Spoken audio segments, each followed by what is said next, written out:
Hi guys, today ஆடி 1.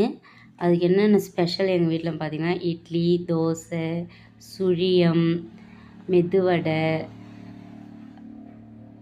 கேசரி, இட்லி சாம்பார். இன்றைக்கி ஆடி 1க்கு நாங்கள் சாமி படைப்போம். யார் யாரெல்லாம் சாமி படைப்பீங்கன்னு கமெண்ட் பண்ணுங்கள்.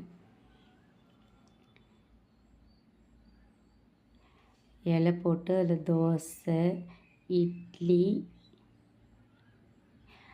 அப்புறம் சுழியம், வடை,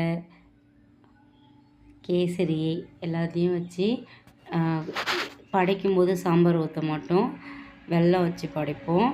சாப்பிடும்போது மட்டும் சாம்பார் ஊற்றி சாப்பிடுவோம். ஓகேவா? இப்படி வச்சு சாமி படைச்சிட்டு வாங்க சாப்பிட போகலாம். வீடியோ பிடிச்சிருந்தா லைக் பண்ணுங்கள், ஷேர் பண்ணுங்கள்.